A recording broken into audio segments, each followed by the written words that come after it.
Hello friends, दोस्तों, हम biogeochemical cycle की टॉपिक की पहली साइकिल, जिसे हम गैसियस साइकिल बोल रहे हैं, हमने आपको बताया था कि बायोजियोकेमिकल साइकिल को दो पार्ट्स में डिवाइड किया गया है।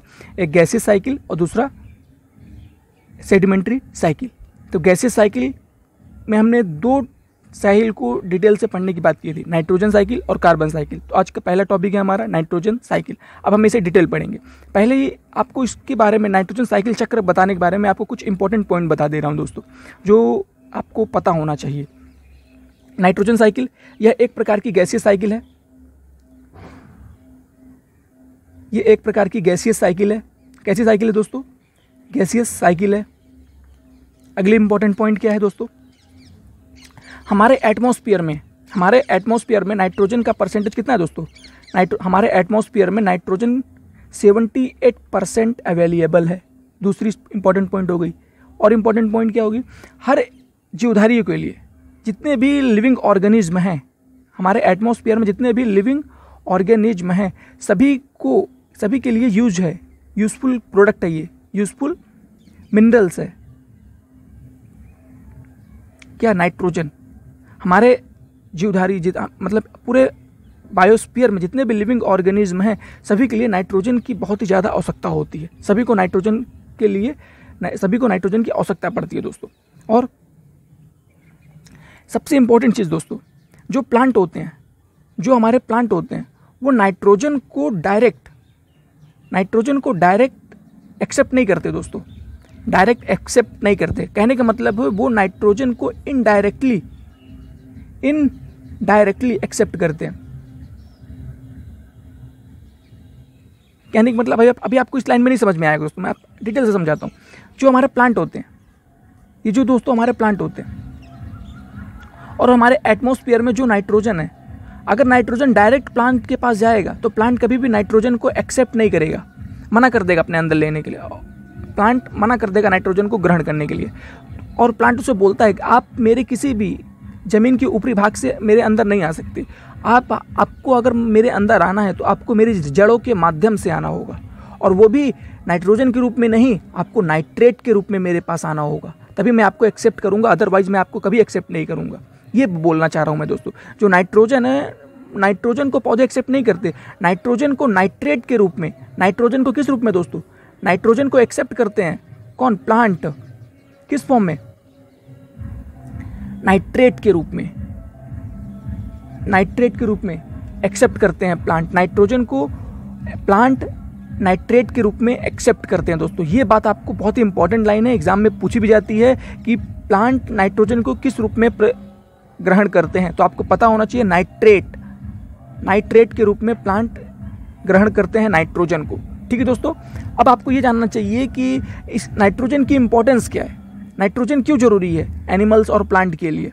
क्या नाइट्रोजन की कोई आवश्यकता है हमारे शरीर के लिए, कि जो हम इसको गैस का आदान प्रदान कर रहे हैं, एटमॉस्फेयर से ले रहे हैं, वापस अपने शरीर से बाहर भी निकाल रहे हैं, तो ये क्यों जरूरी है हमारे शरीर में? इसके कहाँ यूज होता है, ये आपको मालूम होना चाहिए कि आपके किस शरीर के अंग में नाइट्रोजन का उपयोग हो रहा है। जब आपको ये मालूम होगा तब आपको इसकी इंपॉर्टेंस के बारे में ज़्यादा नॉलेज हो जाएगी। तो जैसे दोस्तों, आप जानते हैं आपके शरीर के लिए प्रोटीन बहुत ज़्यादा ज़रूरी है। आपके शरीर के लिए प्रोटीन बहुत ज़्यादा ज़रूरी है। और मैं आपको बता दूं कि जो प्रोटीन आपके शरीर में बनता है दोस्तों, जो प्रोटीन आपके शरीर के अंदर बनता है, यानी जो प्रोटीन सिंथेसिस की प्रोसेस है, प्रोटीन सिंथेसिस ये आपके सेल के अंदर होता है, कोशिका के अंदर होता है प्रोटीन सिंथेसिस एक प्रोसेस है जिसमें आप प्रोटीन को बनाते हैं।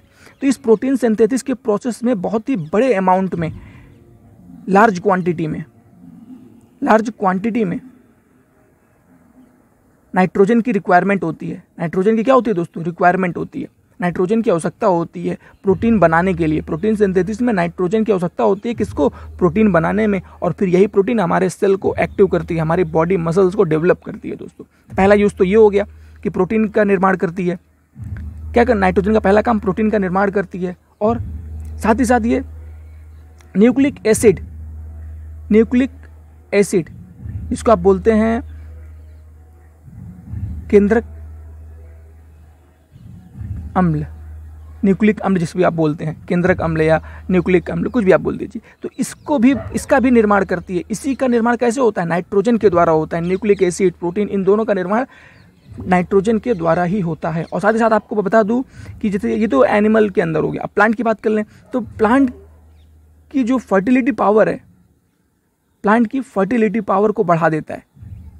फर्टिलिटी पावर को बढ़ा देता है, कहने का मतलब ये फर्टिलाइजर के रूप में भी काम करता है। अगर आप मतलब जिस खेत में पौधे डेवलप नहीं हो रहे वहाँ पे आप फर्टिलाइजर के रूप में आप इसको यूज करते हैं, नाइट्रोजन को फर्टिलाइजर के रूप में।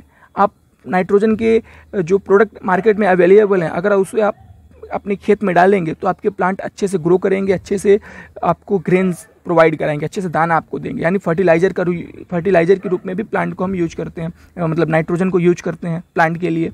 और साथ ही साथ जो लेग्यूमिनेसी प्लांट है दोस्तों,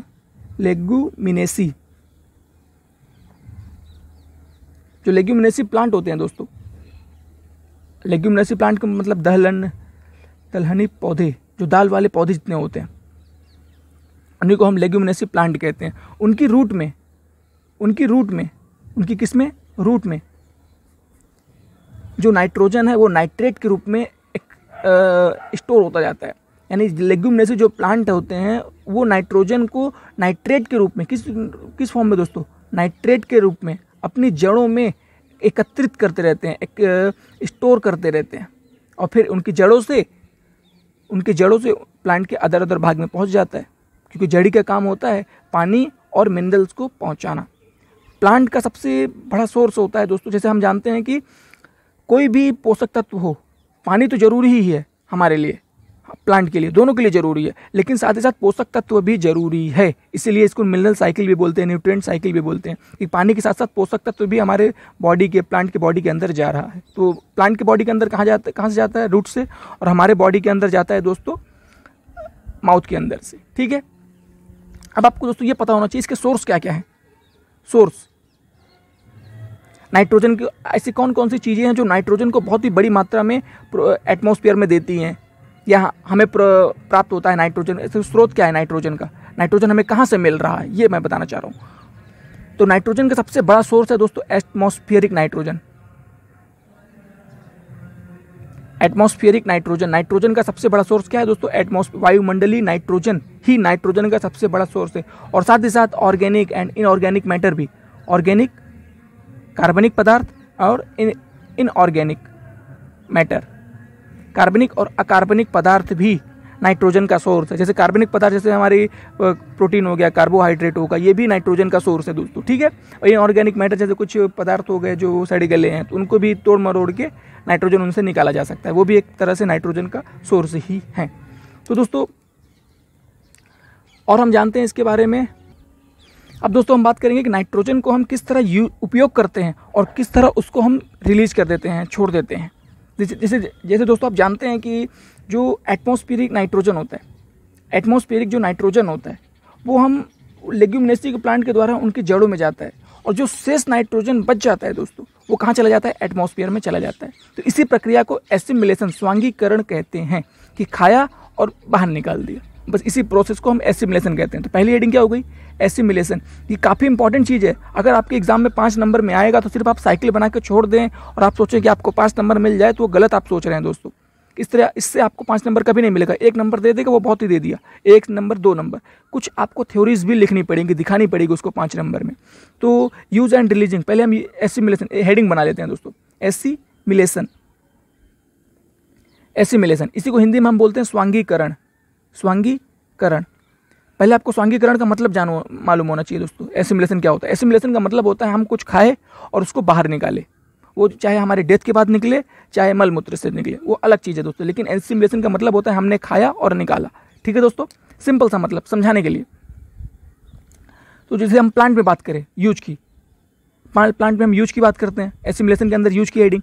जैसे प्लांट होते हैं जो प्लांट होते हैं वो एटमॉस्फेरिक नाइट्रोजन को अपने कौन से प्लांट दोस्तों? लेग्यूमिनेसी प्लांट की बात हो रही है, लेग्यूमिनोसी दलहनी पौधों की बात हो रही है। ये जो लेग्यूमिनोसी प्लांट होते हैं वो वायुमंडलीय नाइट्रोजन को एक्सेप्ट करते हैं। कैसे एक्सेप्ट करते हैं? कहाँ से? अपने रूट के थ्रू एक्सेप्ट करते हैं रूट के थ्रू, उसका उपयोग करते हैं नाइट्रोजन का। किस फॉर्म में दोस्तों? नाइट्रेट के फॉर्म में यूज करते हैं, नाइट्रेट के फॉर्म में। लेग्यूमिनेसी प्लांट वायुमंडलीय नाइट्रोजन को अपने जड़ के माध्यम से ग्रहण करते हैं नाइट्रेट के रूप में, और उसको अपने भोजन के रूप में एक्सेप्ट कर लेते हैं और खाने लगते हैं इस नाइट्रोजन को। और फिर रिलीज कैसे करते हैं दोस्तों? ये तो हमने यूज जान लिया कि वायुमंडलीय लेग्यूमिनेस जो दलहनी पौधे हैं वो वायुमंडलीय नाइट्रोजन को अपने जड़ के माध्यम से नाइट्रेट के रूप में लेते हैं और अपना पेट भर लेते हैं। और रिलीज कैसे करें, फिर छोड़े कैसे इस नाइट्रोजन को, कैसे उनकी बॉडी से बाहर निकला? कि जिस रास्ते से आदमी खाता है उस रास्ते से कभी निकलता नहीं है दोस्तों, वो कॉमन सेंस है। तो उसने रिलीज कैसे किया इस नाइट्रोजन को? इस नाइट्रोजन नाइट्रेट में कन्वर्ट हुआ, तो नाइट्रेट एटमॉस्फेयर में नाइट्रेट के फॉर्म में नहीं जाता। नाइट्रेट कभी भी एटमॉस्फेयर में नाइट्रेट के फॉर्म में नहीं होता, ये नाइट्रोजन के रूप में जाएगा दोस्तों, ये आपको पता होना चाहिए, नाइट्रोजन के रूप में जाएगा। तो जो शेष नाइट्रेट बच जाता है, या फिर प्लांट की जिसे जो लेग्यूमिनेसी प्लांट ने एक्सेप्ट किया, लेग्यूमिनेसी जो प्लांट थे उसने नाइट्रोजन को खाया दोस्तों, नाइट्रोजन को खाया, और साथ ही साथ जो उनका वेस्ट प्रोडक्ट था प्लांट का वेस्ट प्रोडक्ट, कटे फटे भाग, कोई क्षतिग्रस्त भाग या कुछ और जी वेस्ट प्रोडक्ट वो, या फिर प्लांट की डेथ हो गई, प्लांट एकदम से मर गया, झुरा गया, सूख गया, कुछ भी प्लांट की अगर डेथ हो गई, नेचुरल हो या आर्टिफिशियल हो, कैसे भी, मान लो आप काट उठ दिए, कुछ भी कर दिए, तो उसमें क्या होगा? जब प्लांट मर जाएंगे तो डीकम्पोजर्स जो होंगे दोस्तों, जो डीकम्पोजर्स होंगे, वो डीकम्पोजर्स में आपको पता होना चाहिए 2 ही लोग होते हैं, एक बैक्टीरिया होता है और एक फंजाई होता है आपका, ठीक है दोस्तों। ये लोग इस प्लांट को खा जाते हैं और उसको मिट्टी में मिला देते हैं, प्लांट के पोषक तत्वों को। किस में डालते हैं दोस्तों? मिट्टी में डाल देते हैं, सॉइल के अंदर डाल देते हैं इन पोषक तत्वों को, और सॉइल से जो नाइट्रोजन उनके अंदर गया था, नाइट्रेट, वो नाइट्रोजन के रूप में टूटता है, नाइट्रोजन के रूप में, और यही नाइट्रोजन वापस एटमॉस्फेयर में चला जाता है। तो ये आपकी रिलीजिंग प्रोसेस होगा। यूजिंग प्रोसेस, लेग्यूमिनेसी प्लांट वायुमंडलीय नाइट्रोजन को अपने जड़ के माध्यम से नाइट्रेट के रूप में एक्सेप्ट किया, और रिलीज कैसे किया? वही लेग्यूमिनेसी प्लांट का जो वेस्ट प्रोडक्ट था वो डीकम्पोजर्स द्वारा खाया गया, और उसके अंदर से नाइट्रोजन को बाहर निकाला गया, मिट्टी के अंदर डाला गया। जाहिर सी बात है, प्लांट मिट्टी के ऊपर ही पड़ा होगा, और जो डीकम्पोजर्स होंगे वो मिट्टी के ऊपर से उस चीज़ को खा लेंगे, और जो नाइट्रोजन बचा वो मिट्टी में गिर जाएगा, और मिट्टी से एटमॉस्फेयर में, वायुमंडल में चला जाएगा। ये रिलीजिंग प्रोसेस हो गई। और जैसे ये तो प्लांट के अंदर की बात कर दी हमने, और जैसे और कोई हेडिंग हम देख लेते हैं यूजिंग एंड रिलीजिंग का। और जैसे डीकम्पोजिशन,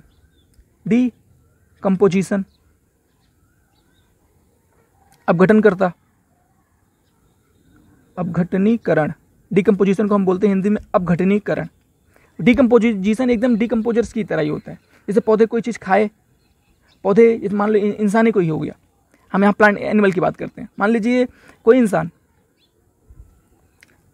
प्लांट ने क्या किया दोस्तों?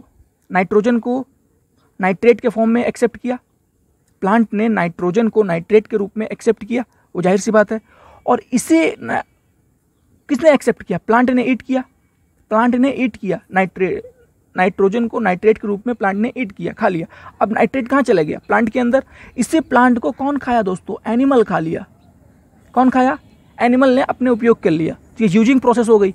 और रिलीजिंग प्रोसेस, अब जब ये एनिमल ने इस प्लांट को खाया तो एनिमल का जो वेस्ट प्रोडक्ट बाहर निकला, मलमूत्र, एनिमल का जो वेस्ट प्रोडक्ट बाहर निकला, उसको डीकम्पोजर्स क्या करो? कौन? उसको डीकम्पोजर्स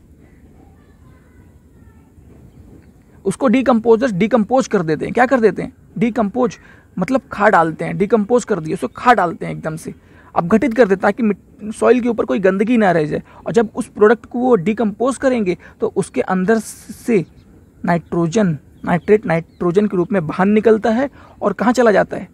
एटमॉस्फेयर में। जरूरी नहीं सिर्फ वेस्ट प्रोडक्ट ही हो, वेस्ट प्रोडक्ट में उनकी नेचुरल डेथ भी आ जाती है, शायद उनकी डेथ हो जाए किसी कारणवश, तब भी डीकम्पोजर उस ज़मीन के ऊपरी हिस्से से, क्योंकि नेचर ने हमें ऐसा दिया है कि हमारी अर्थ पर कोई गंदगी ना हो। नेचर ने सभी कुछ बनाया है, लेकिन इंसान इतनी गंदी प्लास्टिक फेंक देता है कि डीकम्पोजर्स भी उस प्लास्टिक को नहीं छूते और वो 100-200 साल तक पड़ा रहता है। मेरी आपसे इतनी ख्वाहिश है कि आप वीडियो लाइक करिए चाहे मत करिए, लेकिन आप पॉलीथीन यूज करना बंद कर दीजिए, क्योंकि पॉलीथीन आपके एनवायरनमेंट के लिए, खुद आपके लिए ही बहुत घातक है दोस्तों। ठीक है, जिसको डिकम्पोजर्स नहीं खाते, जिसको हम नहीं टच करते, उसके कीड़े मकोड़े क्या खाएंगे। और जिस एरिया में पॉलीथीन पड़ी होगी, जिस ज़मीन में पड़ी होगी, वहाँ की ज़मीन कभी भी ग्रोथ नहीं कर पाएगी। ठीक है दोस्तों, इसे याद रखिएगा। ये तो मैंने अभी आपको ये सब बता दी। क्या क्या मैंने बता दी आपको, मैंने बता दिया, थोड़ा सा इन्फॉर्मेशन दे दिया नाइट्रोजन के बारे में, इन्फॉर्मेशन पहली चीज़। दूसरी चीज़ मैंने इसकी इंपॉर्टेंस बता दी कि कैसे, क्यों यूज करते हैं, क्यों हमारे लिए नाइट्रोजन जरूरी है। और तीसरी चीज़ जो सबसे important, using and releasing process मैंने आपको बता दी कि नाइट्रोजन को हम क्यों यूज करते हैं और कैसे हम बाहर निकालते हैं। अब हम बात करेंगे इसकी साइकिल की। दोस्तों अगर आपने वीडियो ध्यान से देखा होगा तो मैंने शुरू में ही बताया था कि जो नाइट्रोजन साइकिल है, ये कैसी साइकिल है, गैसियस साइकिल है, गैसियस साइकिल है। और नाइट्रोजन, जो नाइट्रोजन है दोस्तों, ये हमारे एटमॉस्फेयर में किस रूप में पाई जाती है, स्वतंत्र रूप में, फ्री फ्रॉम में, स्वतंत्र रूप में पाई जाती है। और ये कितने परसेंटेज है नाइट्रोजन हमारे एटमॉस्फेयर में, 78%। ये हमारे एटमॉस्फेयर में पाई जाती है 78% दोस्तों। कितने परसेंट, 78%। अब देखिए दोस्तों, ध्यान से देखिए, जो नाइट्रोजन है ये, इसे कौन एक्सेप्ट करता है, इस नाइट्रोजन को। ये एटमॉस्फेयर में है, कहाँ दोस्तों, एटमॉस्फेयर में, यहाँ पे लिख लेंगे एटमॉस्फेयर। ये नाइट्रोजन हमारे एटमॉस्फेयर में होती है। एटमॉस्फेयर से इस नाइट्रोजन को प्लांट मंगाते हैं अपने भोजन के लिए। तो एटमॉस्फेयर से आ रही है ये अर्थ के पास, जमीन लेवल पर, लिथोस्फीयर में। ये अभी एटमॉस्फेयर में है, अभी लिथोस्फीयर। लिथोस्फीयर मतलब जहाँ पे प्लांट ग्रो करता है, जहाँ एनिमल रहता है, जमीन वाला हिस्सा लिथोस्फीयर कहलाता है। तो ये लिथोस्फीयर में आ रही है। और लिथोस्फीयर में आने के बाद लेग्यूमिनेसी प्लांट की जड़ों में जाती है। तो लेग्यूमिनेसी प्लांट की जड़ों की बात हो रही है यहाँ से। किसकी बात हो रही है, लेग्यूमिनेसी प्लांट की जड़। नाइट्रोजन कहाँ चला गया, प्लांट के ऊपरी हिस्से से कभी भी नाइट्रोजन नहीं अंदर जाएगा। तो नाइट्रोजन को अगर प्लांट के अंदर जाना है तो नाइट्रोजन प्लांट की जड़ों के अंदर से ही जाएगा। तो बस ये जड़ के अंदर चला गया नाइट्रोजन प्लांट की। तो जड़ के अंदर जो एक गांठ होती है लेग्यूमिनेसी प्लांट में, उस गांठ में एक बैक्टीरिया बैठा रहता है जिसका नाम है राइजोबियम बैक्टीरिया। राइजोबियम बैक्टीरिया, ये राइजोबियम बैक्टीरिया जो होता है, इस नाइट्रोजन को किस में कन्वर्ट कर देता है, अमोनिया में। किस में कन्वर्ट कर दिया दोस्तों, अमोनिया का फॉर्मूला होता है NH3। जो नाइट्रोजन होता है वो लेग्यूमिनेसी प्लांट की रूट में गया, और रूट में जाने के बाद रूट की जो गांठ होती है उसमें एक बैक्टीरिया बैठा रहता है जिसका नाम है राइजोबियम बैक्टीरिया। ये राइजोबियम बैक्टीरिया नाइट्रोजन को किस में बदल देता है, अमोनिया में। ठीक है दोस्तों, इतना आप समझ में आए। ये पहली स्टेप हो गई, कि नाइट्रोजन को राइजोबियम बैक्टीरिया किस में बदल दिया, अमोनिया में। अब इसी अमोनिया को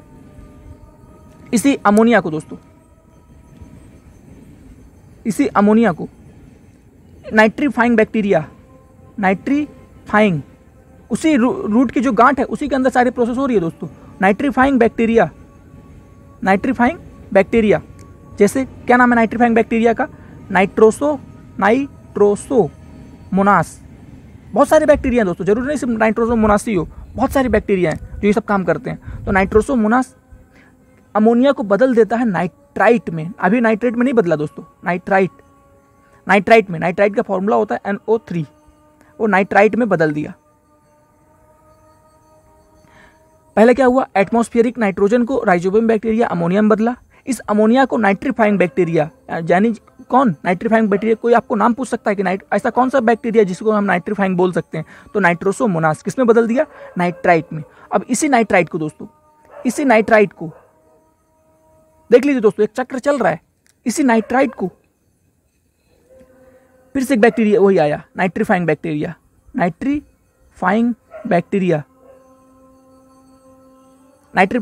जैसे कौन है नाइट्रीफाइंग बैक्टीरिया, नाइट्रोबैक्टर। ये एक ये नाइट्रीफाइंग नाइट्रोसोमोनास, एक ये नाइट्रीफाइंग नाइट्रोबैक्टर। आपको सवाल आ रहा होगा कि हम नाइट्रीफाइंग बैक्टीरिया नाइट्रोसोमोनास को क्यों बोल रहे हैं, क्योंकि दोस्तों ये नाइट्रोजन का फिक्सेशन कर रहे हैं, नाइट्रोजन का यूज कर रहे हैं, नाइट्रोजन को तोड़ रहे हैं, इसलिए नाइट्रीफाइंग नाइट्रोजन। आप गेस करिए, इससे कॉमन सेंस निकालिए। ठीक है दोस्तों, अब यही जो नाइट्रीफाइंग बैक्टीरिया है दोस्तों, नाइट्रीफाइंग जो बैक्टीरिया है नाइट्रोबैक्टर, ये किस में बदलते हैं इस नाइट्रोजन को ये लोग बदलते हैं नाइट्रेट में बदल जाते हैं। किसमें, नाइट्रेट में दोस्तों, नाइट्रेट में बदले। नाइट्रेट का फॉर्मूला होता है NO2। ठीक है दोस्तों, इस नाइट्रेट में बदले। अब इसी नाइट्रेट को कौन एक्सेप्ट करता है दोस्तों, प्लांट इस नाइट्रेट को एक्सेप्ट कर लेते हैं। प्लांट इस नाइट्रेट को क्या करते हैं दोस्तों, एक्सेप्ट करते हैं और इसे खा लेते हैं। और जब प्लांट खाते हैं तो क्या बनाते हैं, प्रोटीन बनाते हैं। क्या बनाते हैं, प्रोटीन बनाते हैं। और इसी प्रोटीन को, इसी प्लांट को कौन खाता है दोस्तों, इस प्लांट को हम एनिमल खाते हैं। एनिमल खाते हैं और प्रोटीन पा जाते हैं। प्लांट ने क्या बनाया, प्लांट ने नाइट्रेट खा के प्रोटीन बनाया। और हमें प्रोटीन ही तो चाहिए। हम इस प्रोटीन को पाने के लिए, हम एनिमल इस प्रोटीन को पाने के लिए प्लांट खाते हैं, जैसे पालक हो गया, मेथी हो गए और अदर चीज़ें हो गई, तो हम खाते हैं। और हमारा या फिर प्लांट का कोई भी बेकार पदार्थ, जैसे प्लांट की हो गई पत्ती, टहनी, फल फ्रूट जो सड़े गले वो गिर जाते हैं, टूट जाते हैं, बेकार हो जाते हैं, तो प्लांट में अंदर ताकत है, उन सड़े गले पदार्थ को छांट देता है। एनिमल का वेस्ट हो गया, यानी एनिमल वेस्ट और प्लांट वेस्ट, ये दोनों, एनिमल वेस्ट और प्लांट वेस्ट, ये दोनों कहाँ चले पड़े रहते हैं, अर्थ के ऊपर पड़े रहते हैं, लिथोस्फीयर में, जमीन में पड़े रहते हैं। तो इनको डिकम्पोजर जो होते हैं, जैसे बैक्टीरिया, फंजाई, ये एनिमल वेस्ट और प्लांट वेस्ट को खा लेते हैं और इनके अंदर से नाइट्रेट को निकालते हैं। और जो नाइट्रेट बचा, पहले कुछ नाइट्रेट तो प्लांट ने खा लिए, अब जो प्लांट का बेकार पदार्थ, एनिमल का बेकार पदार्थ निकला, उसको डिकम्पोजर ने खाया और उसी के अंदर से उसी नाइट्रेट को वापस निकाल के बाहर कर दिया। अब जो नाइट्रेट निकला, वो नाइट्रेट सीधा कहाँ चला जाता है, वापस एटमॉस्फेयर में चला जाता है। कहाँ चला जाता है दोस्तों, वापस वायुमंडल में चला जाता है। लेकिन नाइट्रेट कभी भी वायुमंडल में नाइट्रेट के रूप में नहीं रहेगा, नाइट्रोजन के रूप में जाएगा। तो नाइट्रेट नाइट्रोजन में बदलता है कैसे, नाइट्रीफाइंग बैक्टीरिया क्या कर रहे थे, नाइट्रोजन को नाइट्रेट में बदल रहे थे। अब यहाँ डीनाइट्रीफाइंग, बस डी लग जाएगा यहाँ पे, डीनाइट्रीफाइंग। कौन दोस्तों, डीनाइट्रीफाइंग बैक्टीरिया, जैसे एजोबैक्टर, ये जो डीनाइट्रीफाइंग बैक्टीरिया है, ये इस नाइट्रेट को किस में बदल देते हैं दोस्तों, नाइट्रोजन में, ताकि पुनः फिर साइकिल, क्योंकि एक बार साइकिल चलेगी तो प्लांट एक बार यूज करेंगे, ऐसा तो हो नहीं सकता, बार बार नाइट्रोजन चाहिए प्लांट को, तो बस पुनः चल सके, इसलिए वापस जो नाइट्रेट बचता है उसको डीनाइट्रीफाइंग बैक्टीरिया नाइट्रेट में बदल देते हैं दोस्तों।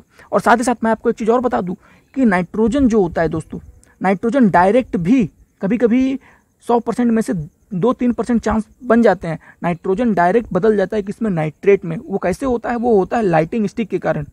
लाइटिंग स्टिक मतलब बिजली की गड़गड़ाहट। जब बिजली नाइट्रोजन के ऊपर पड़ती है, एटमॉस्फेयर में बिजली होती है, बिजली जब नाइट्रोजन के ऊपर पड़ती है तो नाइट्रोजन किसमें टूट जाता है दोस्तों, नाइट्रेट के रूप में। ठीक है दोस्तों, तो इस साइकिल के अंदर आपको 4 हेडिंग बनानी है आपको पढ़ने के लिए। कौन कौन सी हेडिंग, पहली हेडिंग आप ये बनाएंगे, अमोनिफिकेशन, अमोनिया है, अमोनिफिकेशन,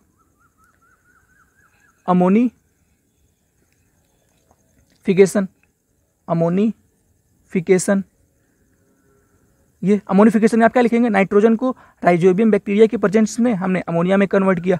दूसरी हेडिंग नाइट्रिफिकेशन, ये नाइट्रिफिकेशन हो रहा है ना दोस्तों, नाइट्रीफाइंग बैक्टीरिया है तो नाइट्रिफिकेशन। दूसरी नाइट्रिफिकेशन।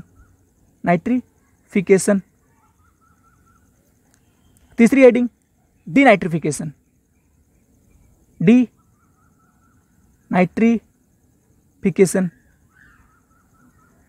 सॉरी दोस्तों ये मिट गया थोड़ा सा, डीनाइट्रिफिकेशन। अब मैं तीनों का मतलब बता दे रहा हूं। अमोनिफिकेशन में क्या होता है, नाइट्रोजन को राइजोबियम बैक्टीरिया अमोनिया में कन्वर्ट कर देता है। नाइट्रिफिकेशन में क्या होता है, अमोनिया को नाइट्रीफाइंग बैक्टीरिया नाइट्रोसोमोनास नाइट्राइट में बदला, फिर इसी नाइट्राइट को एक और नाइट्रीफाइंग बैक्टीरिया जिसका नाम है नाइट्रोबैक्टर किस में बदल दिया, नाइट्रेट में बदल दिया। और डीनाइट्रीफाइंग बैक्टीरिया, डीनाइट्रिफिकेशन क्या होता है, डीनाइट्रिफिकेशन वह घटना है जिसमें नाइट्रेट को, बचे हुए नाइट्रेट को डीनाइट्रीफाइंग बैक्टीरिया एजोबैक्टर किस में बदल देता है, नाइट्रोजन में, एटमॉस्फेयरी नाइट्रोजन में। एक हेडिंग और आप बना लेंगे, फिक्सेशन, स्थिरीकरण। स्थिरीकरण क्या हुआ, नाइट्रोजन हमारे आप इस फिक्सेशन में लिखेंगे, नाइट्रोजन हमारे वायुमंडल में गैस के रूप में पाया जाता है जो 78% होता है। इस नाइट्रोजन को पौधे नाइट्रेट के रूप में ग्रहण करते हैं और इसी जो जैसे ही प्लांट नाइट्रेट को ग्रहण कर लेते हैं तो एनिमल इस प्लांट को खा लेते हैं। तो ये दोनों क्या कर रहे हैं दोस्तों, नाइट्रोजन को अपनी बॉडी के अंदर फिक्स कर रहे हैं और इसी प्रोसेस को हम बोलते हैं नाइट्रोजन का फिक्सेशन। ठीक है दोस्तों, अगर आपको वीडियो अच्छी लगी हो तो आप लाइक करिए, शेयर करिए। Thanks for watching my video.